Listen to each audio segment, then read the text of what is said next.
Gálatas 1. El desafío de un evangelio diferente. A introducción a la carta del apóstol Pablo a los Gálatas. 1:1-2. El escritor y los lectores. Pablo, un apóstol, no de hombres ni por hombre, sino por Jesucristo y por Dios el Padre que lo resucitó de entre los muertos, y todos los hermanos que están conmigo, a las iglesias de Galacia. Pablo. La autoría apostólica de esta magnífica carta es prácticamente incuestionable, incluso por los eruditos más escépticos. Y a Gálatas se le ha llamado la Declaración de Independencia de la Libertad Cristiana. Al gran reformador Martín Lutero le encantaba especialmente esta carta. Llamó a Gálatas su Catherine von Bora, en honor a su esposa, porque, dijo, estoy casado con ella. Leon Morris escribió, Gálatas es una carta apasionada, la efusión del alma de un predicador en llamas por su Señor y profundamente comprometido a hacer que sus oyentes comprendan lo que es la fe salvadora. 2. Muchos eruditos creen que Gálatas se escribió a finales de los 40 o principios de los 50. A menudo se da una fecha aproximada de 50 después de Cristo. Parece que Pablo escribió esta carta antes del concilio de Jerusalén mencionado en Hechos 15, porque aunque menciona varios viajes a Jerusalén, no menciona el concilio. Debido a que el concilio de Jerusalén de Hechos 15 trató los temas exactos sobre los que escribe Pablo, parecería extraño que el concilio ya hubiera ocurrido, pero él no lo hubiera mencionado. Si es cierto que Gálatas se escribió alrededor del 50 d.C., entonces Pablo tendría siendo cristiano alrededor de unos 15 años, habiéndose convertido en el camino a Damasco alrededor del año 35 después de Cristo. Pablo, un apóstol. Este énfasis en las credenciales apostólicas de Pablo es importante. Pablo tenía palabras fuertes para estos Gálatas, y tenían que entender que él escribía con autoridad, de hecho, autoridad apostólica. Pablo esperaba que los cristianos respetaran su autoridad como apóstol de Jesucristo. Y la palabra apóstol como la usa Pablo aquí no se refiere simplemente a alguien que tiene un mensaje que anunciar, sino a un representante designado con un estatus oficial al que se le proporcionan las credenciales de su cargo. 2. Es nuestro deber respetar también la autoridad de Pablo como apóstol. Hacemos esto considerando esta antigua carta como la palabra de Dios y tomándola en serio. No de hombres ni por hombre, sino por Jesucristo y por Dios el Padre. El llamado de Pablo como apóstol no fue de hombre, ni fue por hombre. No se originó con el hombre y no vino a través del hombre. Se originó con Dios y vino directamente de Dios. Su posición como apóstol no se basaba en encuestas de opinión y no provenía de ningún consejo humano. Se basaba en un llamado divino, hecho tanto por el Padre como por el Hijo. Y la franqueza de la negación de Pablo se debe a la acusación de que Pablo no era un apóstol genuino porque no era uno de los 12. Robertson. 2. Cuando era joven pensaba que Pablo estaba haciendo demasiado de su llamado. No entendía su propósito. Entonces no me daba cuenta de la importancia del ministerio. Exaltamos nuestro llamado, no para ganar gloria entre los hombres, o dinero, satisfacción o favor, sino porque la gente necesita estar segura de que las palabras que hablamos son palabras de Dios. Este no es un orgullo pecaminoso. Es el orgullo sagrado. Martín Lutero. Y todos los hermanos que están conmigo, Pablo dio un saludo de parte de todos los hermanos que están con él, pero el uso de la primera persona en esta carta, como en Gálatas 1:6, muestra que en realidad no fue un esfuerzo de equipo, escrito por Pablo y sus compañeros de trabajo. Pablo escribió esta carta y envió saludos de sus amigos como una cuestión de cortesía. A las iglesias de Galacia, esto no se escribió para una sola iglesia en una sola ciudad. Por ejemplo, 1 Tesalonicenses está dirigido a la iglesia de los tesalonicenses. 1 Tesalonicenses 1:1. Pero esto estaba dirigido a las iglesias de Galacia, porque Galacia era una región, no una ciudad y había varias iglesias entre las ciudades de Galacia. Y, durante el siglo III a.C., algunos pueblos celtas, o galos, emigraron a esta zona, después de luchar con la gente que encontraron, se establecieron en la parte norte de Asia Menor. A su debido tiempo entraron en conflicto con los romanos, quienes los derrotaron, y desde ese momento permanecieron bajo la autoridad de los romanos como reino dependiente. El nombre, Galacia, cubría el territorio poblado por los galos. Morris. 2. Básicamente, había dos regiones de Galacia, una al norte, incluidas las ciudades de Pesino, Ancira y Tabio, y otra al sur, incluías las ciudades de Antioquía de Pisidia, Iconio, Listra y Deb. Ha habido un debate considerable sobre si Gálatas se escribió para las ciudades de la región norte o la región sur. 3. Está claro que Pablo pretendía que sus palabras tuvieran una amplia circulación en la región de Galacia. La carta se llevaría a cada centro y se leería allí, o se harían varias copias y se llevaría una a cada iglesia. Morris. F. de Galacia. Pablo estaba en el sur de Galacia en su primer viaje misionero, Hechos 13:13 a 14:23, y pasó por el norte de Galacia en su segundo, Hechos 16:6, y tercer, Hechos 18:23, viajes misioneros. Y, al final, realmente no importa si la carta fue escrita a las regiones del norte o del sur de Galacia. Es posible que podamos saberlo y realmente no importa, porque esta es una carta que tiene algo que decirle a cada cristiano. El debate entre el norte de Galacia y el sur de Galacia es interesante para los estudiosos y añade algo de comprensión a la carta, pero no mucho. 2, 3 a 5, Pablo envía su saludo apostólico. Gracia y paz sean a vosotros, de Dios el Padre y de nuestro Señor Jesucristo, el cual se dio a sí mismo por nuestros pecados para librarnos del presente siglo malo, conforme a la voluntad de nuestro Dios y Padre, a quien sea la gloria por los siglos de los siglos. Amén. Gracia y paz sean a vosotros. Este fue el saludo familiar de Pablo, inspirado en los saludos tradicionales tanto en la cultura griega, gracia, como judía, paz. Pablo usó esta frase exacta otras 5 veces en el Nuevo Testamento. Y Pablo usó la palabra gracia más de 100 veces en sus escritos. Entre todos los demás escritores del Nuevo Testamento, solo se usa 55 veces. Pablo fue verdaderamente el apóstol de la gracia. 2. Estos dos términos, gracia y paz, constituyen el cristianismo. Martín Lutero. B. El cual se dio a sí mismo por nuestros pecados. Pablo deseaba gracia y paz a sus lectores tanto de Dios el Padre como de Dios el Hijo. Ahora, Pablo ampliará brevemente la obra de Dios el Hijo, nuestro Señor Jesucristo. Lo primero que escribió sobre Jesús es que se dio a sí mismo por nuestros pecados. Y, a lo largo de la epístola, Pablo señala a los Gálatas la centralidad de la cruz. No puede esperar para dejar esto en claro, y encontramos una referencia a ello en su primera oración. Morris. 2. Jesús dio. Sabemos por Juan 3:16 que Dios el Padre amó tanto al mundo que dio a su Hijo unigénito. Sin embargo, Dios el Padre no fue el único dador, Jesús también dio. Jesús es un Dios amoroso y generoso y un Salvador amoroso y generoso. 3. Jesús dio lo más grande que alguien puede dar a sí mismo. Uno podría debatir si fue más un regalo para el Padre dar al Hijo, como en Juan 3:16, o si fue más un regalo para el Hijo darse a sí mismo. Pero eso es como discutir cuántos ángeles pueden bailar en la cabeza de un alfiler. Jesús dio el mayor regalo que pudo, se entregó a sí mismo.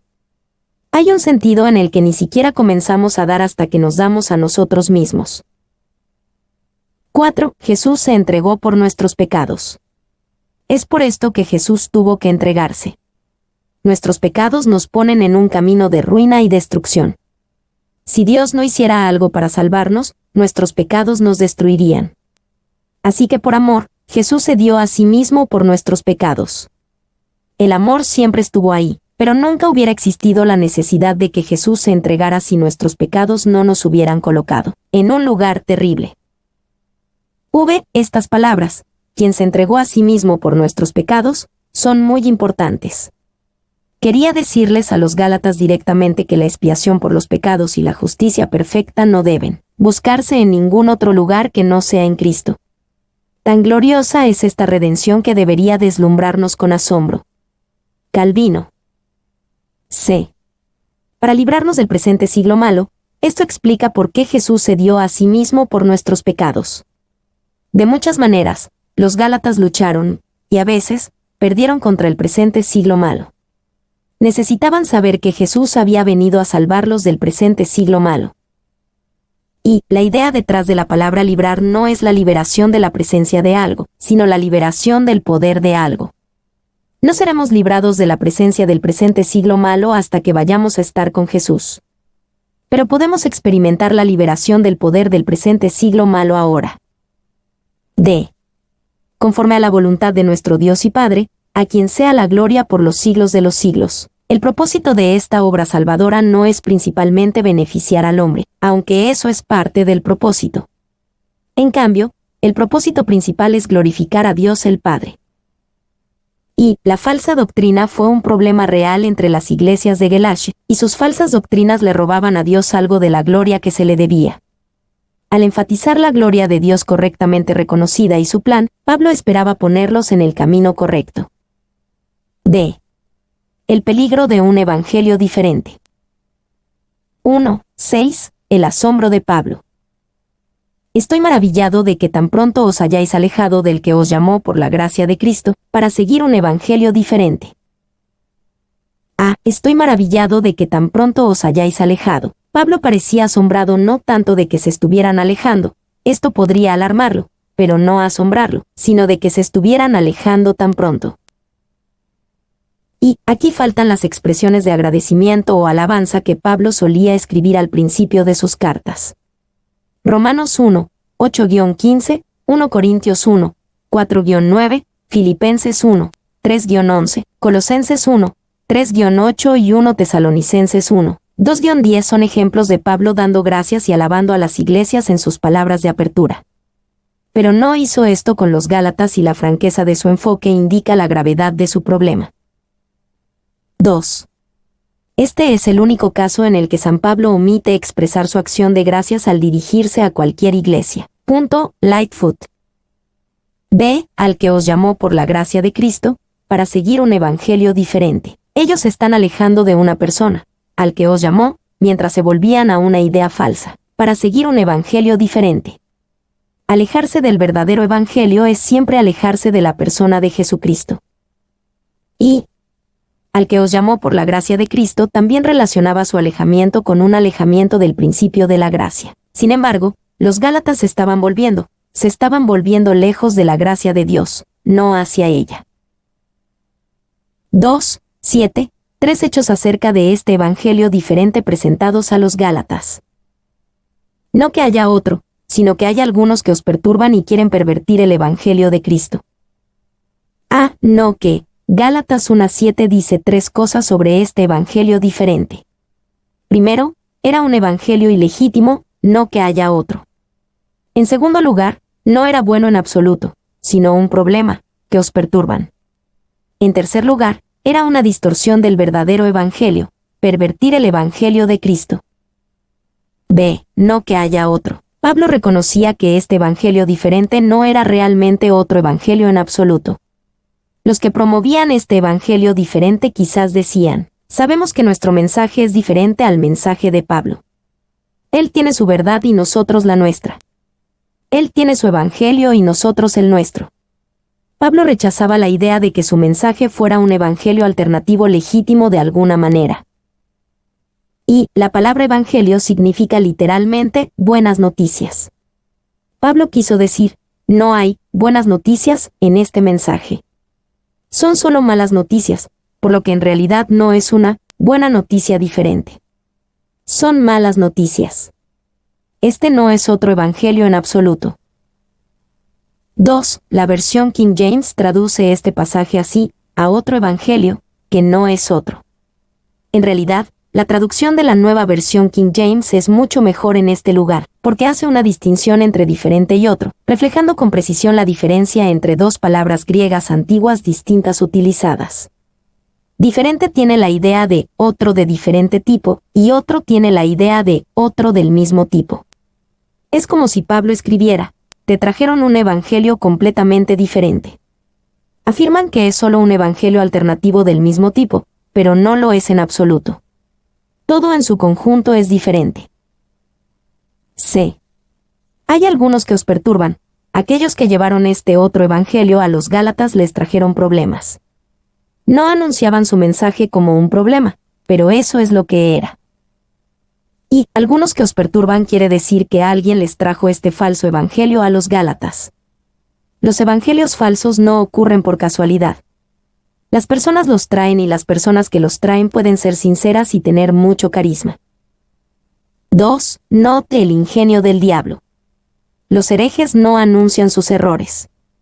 Asesinos, adúlteros, ladrones se disfrazan. Entonces el diablo disfraza todas estas tramas y actividades. Se viste de blanco para parecer un ángel de luz. Martín Lutero. D. Para pervertir el Evangelio de Cristo. El otro Evangelio era en realidad una perversión o una distorsión del verdadero Evangelio de Jesucristo. No comenzó de la nada y creó un nuevo nombre para Dios y pretendió tener un nuevo Salvador. Usó los nombres e ideas familiares para los cristianos de Galacia, pero torció ligeramente las ideas para hacer que su mensaje fuera aún más engañoso. Y el Evangelio de Cristo, noten que Pablo realmente no estaba contendiendo por el Evangelio de Pablo, aunque también era su Evangelio. El Evangelio de Pablo solo valía la pena defenderlo y luchar por él porque de hecho era el Evangelio de Cristo Jesús. Quieren pervertir el Evangelio de Cristo. Pablo claramente escribió que estas personas quieren distorsionar las buenas nuevas de Jesús. A veces es difícil para nosotros entender por qué alguien querría pervertir el Evangelio de Cristo. Y hay algo en el mensaje del verdadero Evangelio que es profundamente ofensivo para la naturaleza humana. Para entender esto, primero debemos entender cuál es el verdadero Evangelio. Pablo declaró su Evangelio de manera más sucinta en 1 Corintios 15, 1-4. El mensaje del Evangelio es lo que Jesús hizo en la cruz por nosotros, revelado por las Escrituras y probado por la resurrección. 2. Cuando comprendemos cuán ofensivo es el verdadero Evangelio para la naturaleza humana, entendemos mejor por qué alguien querría pervertirlo. El Evangelio ofende nuestro orgullo. Nos dice que necesitamos un Salvador y que no podemos salvarnos a nosotros mismos. No nos da ningún crédito por nuestra salvación, todo es obra de Jesús para nosotros. El Evangelio ofende nuestra sabiduría. Nos salva por algo que muchos consideran una tontería. Dios se hace hombre y muere una muerte humillante y vergonzosa por nosotros. En tercer lugar, el Evangelio ofende nuestro conocimiento. Nos dice que creamos algo que va en contra del conocimiento científico y la experiencia personal que un hombre muerto, Jesucristo, se levantó de entre los muertos en un cuerpo nuevo y glorioso que nunca volverá a morir. 3, 8-9. Una solemne maldición sobre aquellos que traen un evangelio falso. Mas si aun nosotros, o un ángel del cielo, os anunciare otro evangelio diferente del que os hemos anunciado, sea anatema. Como antes hemos dicho, también ahora lo repito, si alguno os predica diferente evangelio del que habéis recibido, sea anatema. Pero si aun nosotros, o un ángel del cielo, a Pablo no le importaba quién traía el falso evangelio. Incluso si era él mismo o un ángel del cielo, debía ser rechazado. Cualquier persona que difunde un evangelio falso era digna solo de una maldición particular de Dios, sea anatema. Y el evangelio predicado por Pablo no es el verdadero evangelio porque es Pablo quien predica, sino que es el verdadero evangelio, porque Cristo resucitado dio su palabra a Pablo a predicar. Bruce, citado en Morris. B. Sea anatema. Pablo parecía tener en su mente las solemnes maldiciones pronunciadas por Dios sobre aquellos que rompen su pacto. Deuteronomio 27. Para Pablo, no era suficiente decir, no escuchen a esta gente. Pablo pensaba seriamente que debían ser malditos. C. Como hemos dicho antes, la maldición se repitió para dar más énfasis. Es realmente imposible para Pablo expresar esta idea con más fuerza que aquí. Y sería justo preguntar, ¿dónde estaba el amor de Pablo? Pidió una doble maldición sobre las personas que difunden un evangelio falso. No solo le pidió a Dios que maldijera el mensaje, sino que maldijera a las personas que lo difundieron. Entonces, ¿dónde estaba el amor de Pablo? El amor de Pablo era por las almas que estaban en peligro del infierno. Si un evangelio es falso, y no es otra buena noticia en absoluto, entonces no puede salvar a los perdidos. Pablo miró este evangelio falso y pervertido y dijo, ese es un barco de rescate a punto de hundirse. No puede salvar a nadie. Quiero hacer todo bien ante Dios para advertir a la gente que se aleje del barco de rescate equivocado. C. El origen divino del Evangelio que Pablo predicaba. 1.10. El Evangelio de Pablo no provino del deseo de agradar al hombre. Pues, ¿busco ahora el favor de los hombres o el de Dios? ¿O trato de agradar a los hombres? Pues si todavía agradara a los hombres, no sería siervo de Cristo. Pues, ¿busco ahora el favor los hombres o el de Dios? La idea de Pablo no era, quiero persuadir a Dios de mi punto de vista. La idea es que Dios era su audiencia. Cuando Pablo hablaba primero a Dios y no al hombre. B. O trato de agradar a los hombres. La primera obligación de Pablo era agradar a Dios, no agradar a los hombres. Se negaba a dar forma a su mensaje solo para complacer a su audiencia. Estaba más preocupado por agradar a Dios. Y, aunque no se dice específicamente, sentimos que Pablo hizo un contraste entre él y los que traían el evangelio diferente. Aparentemente, de alguna manera, ese evangelio diferente se construyó alrededor de la idea de agradar al hombre. 2. Siempre ha habido predicadores que han buscado la aclamación popular por encima de todo, y todavía hay algunos. Es parte de la naturaleza humana caída que incluso aquellos a quienes se les ha encomendado la responsabilidad de proclamar el Evangelio pueden caer en la trampa de tratar de ser populares en lugar de fieles. Morris. C. Pues si todavía agradara a los hombres, no sería siervo de Cristo. Para Pablo era lo uno o lo otro. No podía orientar su ministerio hacia agradar a los hombres y al mismo tiempo dirigirlo hacia agradar a Jesucristo. Y si su preocupación no era primero agradar a Jesucristo, entonces no era un siervo de Cristo. Y, siervo quizás no sea la mejor traducción aquí, puede ser mejor traducido esclavo. Es lamentable que nuestras traducciones al inglés deban fallar tan constantemente en dar a esta palabra su verdadero significado, fomentando así la falsa concepción del servicio cristiano como algo esencialmente voluntario y a tiempo parcial, tan característico del idealismo religioso moderno. El siervo de Cristo no es libre de ofrecer o negar su servicio, su vida no es suya, sino que pertenece enteramente a su Señor. Duncan, citado en Morris. 2:11-12, el origen divino del Evangelio de Pablo. Más os hago saber, hermanos, que el Evangelio anunciado por mí no es según hombre, pues yo ni lo recibí ni lo aprendí de hombre alguno, sino por revelación de Jesucristo.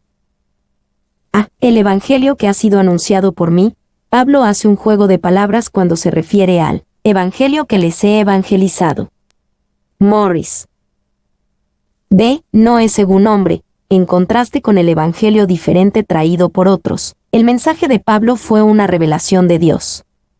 El mensaje de Pablo no fue el intento de un hombre de alcanzar y comprender a Dios. Fue el esfuerzo de Dios por inclinarse y comunicarse con el hombre. Y los hombres pueden tener muchas cosas maravillosas que enseñarnos, pero la revelación de Dios tiene todas las cosas que pertenecen a la vida y a la piedad.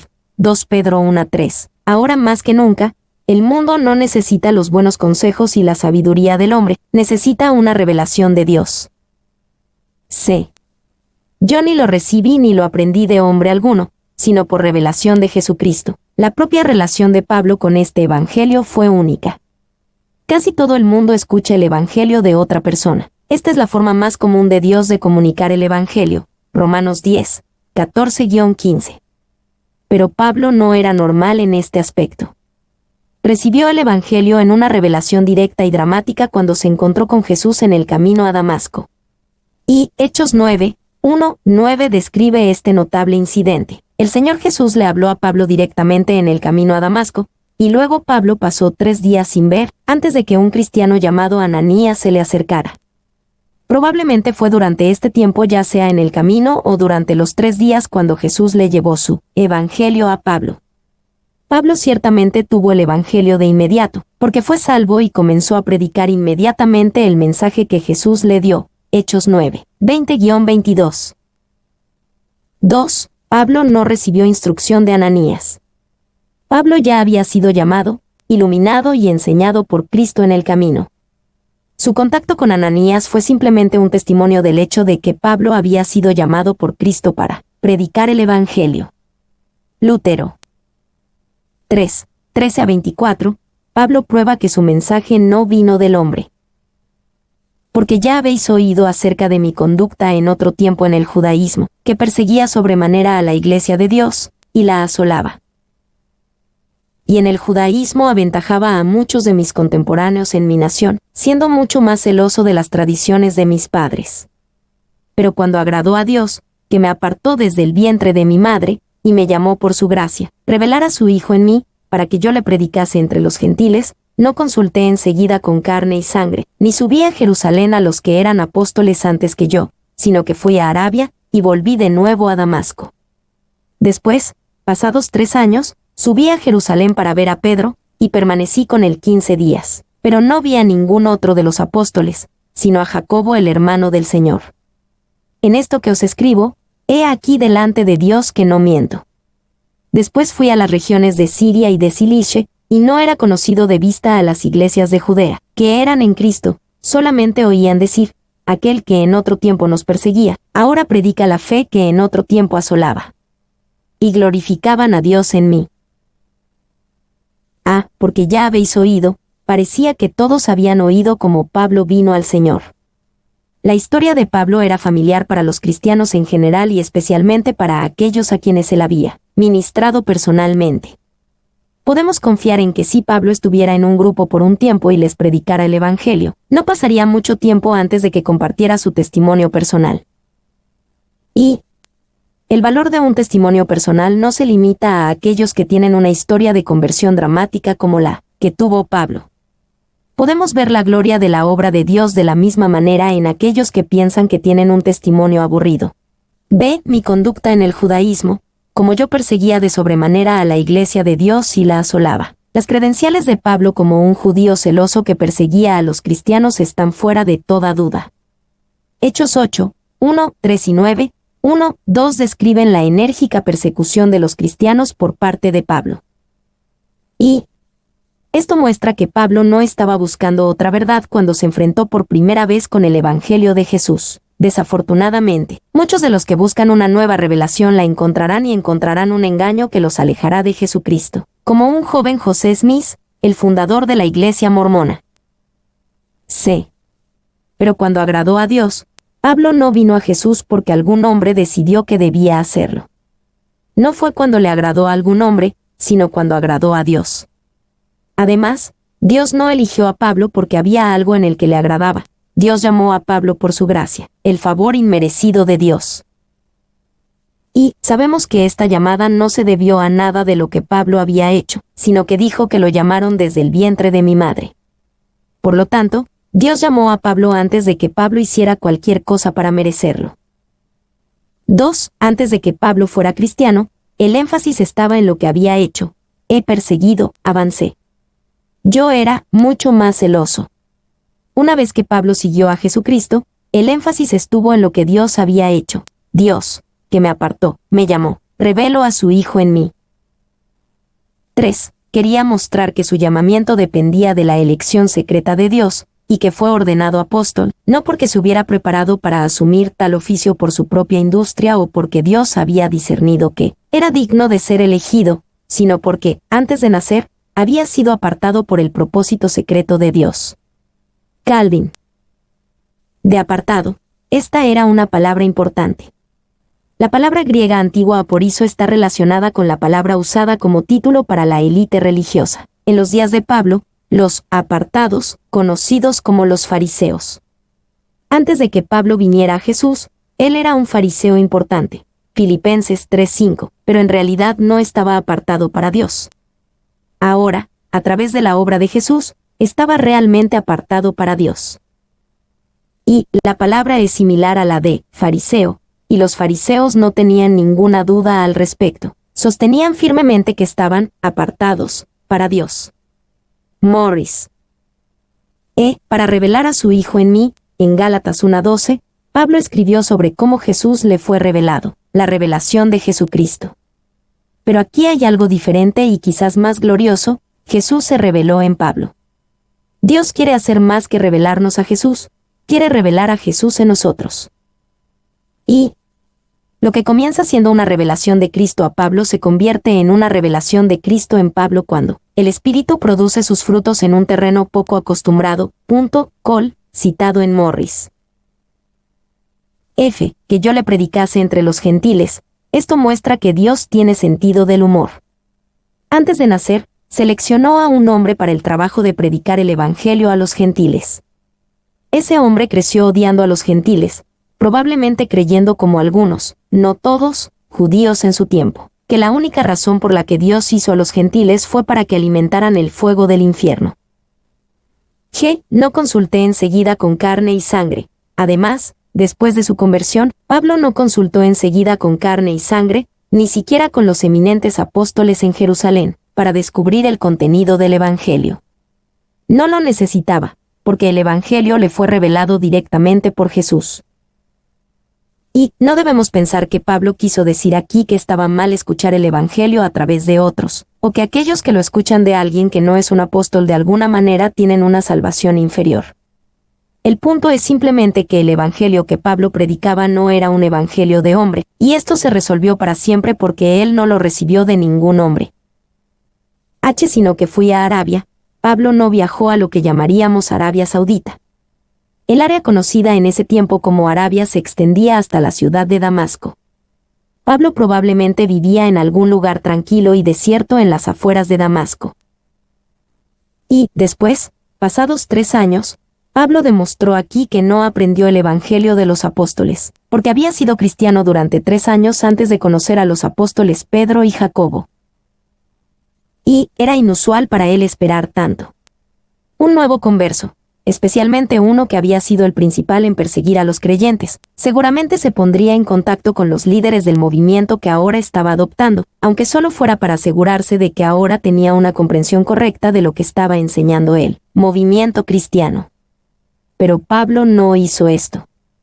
Morris. 2. Tampoco se le ordenó a Pablo comparecer ante los apóstoles en algún tipo de examen. Esto se indica cuando Pablo escribió, para ver a Pedro. La palabra traducida para ver habla de alguien que viene como turista. Una palabra, dice Crisóstomo, para los que van a ver ciudades grandes y famosas, Lightfoot. La idea es que no se le ordenó a Pablo que fuera a Jerusalén para dar cuenta a Pedro o a los otros discípulos, sino que fue por su propia voluntad y visitó como turista.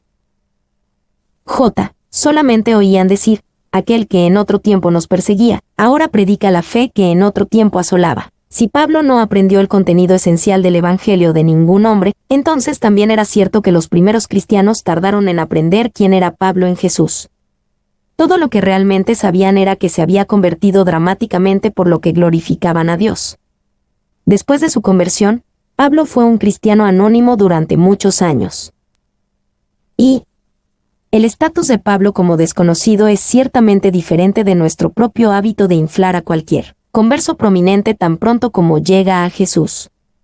Pablo estaba feliz y bien servido al pasar muchos años en la oscuridad antes de que Dios lo elevara. 2. En toda esta sección, Pablo mostró que había suficiente contacto entre él y los otros apóstoles para mostrar que estaban en perfecto acuerdo, pero no tanto como para mostrar que Pablo obtuvo su evangelio de ellos en lugar de obtenerlo de Dios. 3. Todo el punto de Pablo en la segunda parte de este capítulo es importante. Su evangelio era verdadero y su experiencia era válida, porque realmente venía de Dios. Es justo que todo cristiano se pregunte si su evangelio proviene de Dios o si lo han inventado ellos mismos. Las preguntas son importantes porque solo lo que proviene de Dios puede realmente salvarnos y marcar una diferencia duradera en nuestras vidas.